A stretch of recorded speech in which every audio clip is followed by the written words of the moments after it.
Baby, without I wouldn't know what to.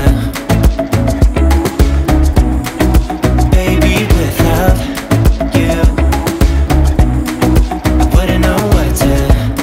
Oh, you know, oh, you know, oh, you know I wouldn't know what to do. Shalom. We were sitting at home and I was like, you know, we need to get out and do something. So I Googled some things to do. First thing that popped up was Renegade Craft Fair. So we just left and started walking towards it. All I know is it's this weekend and it's free. So, and it was only like a 30-minute walk. So, going to check it out. We shall see. Maybe we can get some good Christmas gifts while we're there. Yeah, so if we find some stuff, we may have to not show you because family may watch this and know what they got. Our moms watch these. Yeah. Hey, Mom.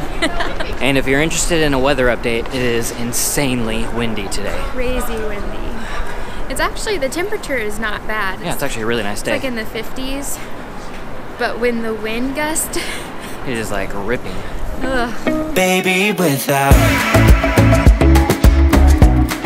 I wouldn't know what to. Baby, without you I wouldn't know what to. Oh, you know, oh, you know, oh, you know I wouldn't know what to do. I wouldn't know what to do. Baby, without I wouldn't know what to do.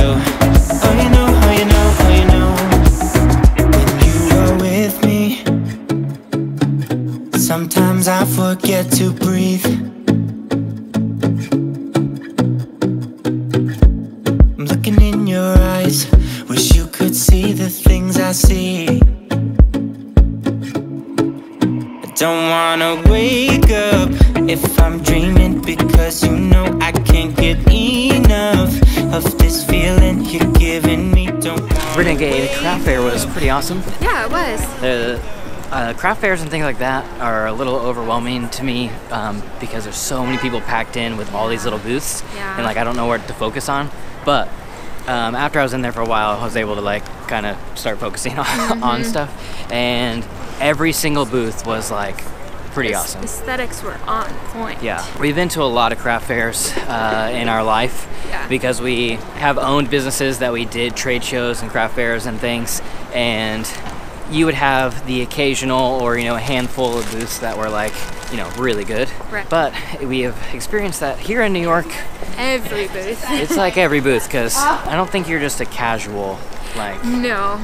Here.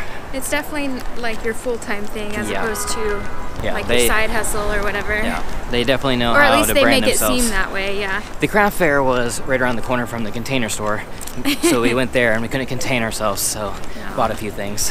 Wrapping paper. Yeah. Baby, without I wouldn't know what to do. Oh, you know, oh, you know, oh, you know. Just walking on the sidewalk, found $1. It's our lucky day. But then the people right in front of us found $1 as well, so somebody's dropping money. Somebody's unlucky. Yes. The girl goes, "You picked that up off the ground?" He was like, "Well, it's a little dirty, but it's not that bad." And I was like, do you realize that 98% of all money has cocaine residue and every kind of bodily fluid you could imagine on it? It doesn't matter if it came from the ground or the bank, it's been in somebody's butt crack. Yep. Something I've been thinking about a lot recently is just the use of objective language in like subjective situations. I tweeted kind of a summation of what I have been thinking the other day, and I just said that I think most of our divisive problems would be eliminated if we would quit using objective language in subjective matters. You know, I just see people get in like total fights on the internet and Facebook and YouTube comments and everything else because, you know, let's just take a trivial matter and say something like iOS versus Android. And that is a completely subjective subject. Oh, yeah. There's no way you can quantify that one is better than the other. It is completely subjective to the person. But when people use language like Android sucks, it's the worst operating system ever, and then that's it.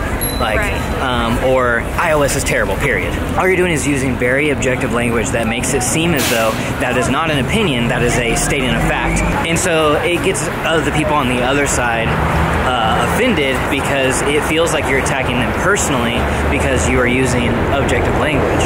Like, it'd be completely different if you said even just added "in my opinion" to the front or the end of that sentence. Like, Android sucks, in my opinion. Like, I think what it does is it shows that you are aware of other people as opposed to like certainty and fact and like definitives, which doesn't allow room for anybody else or anybody else's thoughts or opinions, and like there's no discussion there, whether it's trivial or important or whatever.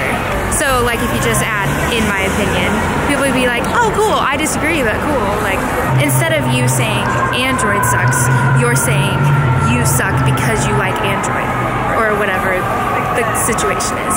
Obviously that is a very trivial thing, but if you apply that to things that really matter and things that matter to you, you know, like for instance, right now, gun debate is huge. Right. Or if you're talking about any sort of politics, or if you're talking about religion, or anything like that, there is no certainty in anything in that regard. Well, so you can't use language of certainty about things that are subjective to each person unless you want to get an argument. If you want to have a discussion, which is completely different. Like, just right now in our political climate, feels like there are no discussions happening, only just people stating what they consider to be facts and saying that the other people are stupid. Right.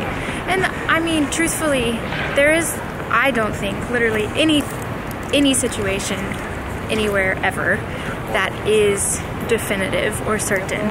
Everything is subjective. So if you like really like understand that and remember that and like tell yourself that this is how I feel and this is how I believe, but I realize I'm only one person and there are 7 billion people in the world.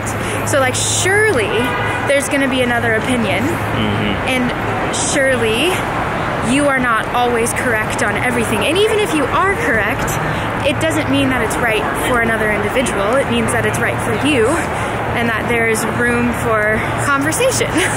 That's another thing I think to remember, is that when maybe somebody speaks to you like that, to maybe step back and think about it for a second and really try and remember that they're not attacking, or maybe sometimes they are, but generally people aren't attacking you personally. They just feel like they have to defend their beliefs. And so if you kind of step back and like, okay, let's have a conversation about it. Tell me why you think that. Tell me, you know, and like you open up the conversation, I think it automatically diffuses their anger. You know, like instead of you responding with anger, if you respond with like curiosity and trying to understand them, because really that's all anybody wants, is to like be heard and understood, especially in their like identifying beliefs. I think that it diffuses their anger. Yeah. And then more good happens, more conversation happens. I don't want to talk forever about this, so just to kind of wrap this up, it kind of reminded me of the quote by, is it Andrew Garfield? Yes, he said that certainty is the thing that scares him the most, because certainty is what starts wars, talking specifically about faith. But he was saying doubt is not scary to him, certainty is, and certainty in faith is scary to him, because certainty is what starts wars, because there's no listening and there's no back and forth and there's no conversation. Yeah, and so it reminded me of that because speaking with objective language is speaking with certainty, and there's hardly anything in this world that you can speak with certainty about, because even though you certainly believe it, it's like you can't force your experiences onto somebody else because they didn't have those experiences. Right. So you have to be willing to understand where they're coming from. Just wanted to get that out there so we could think about what we are saying and in the ways that we are responding to what is being said. It's a hard thing to remember, but I think it does a lot of good when we can successfully have a conversation that way. But if you want to create a divisive environment, just speak in objective terms whenever the subject at hand is subjective. Yeah, just be certain about everything. So thanks guys for joining us today in this vlog. If you like to hit the like button, subscribe. If you are not, I make videos every Monday, Wednesday, and Friday on my channel. Sarah makes videos every Tuesday and Thursday over on hers. Thanks for watching, and we'll see you in the next one. Bye.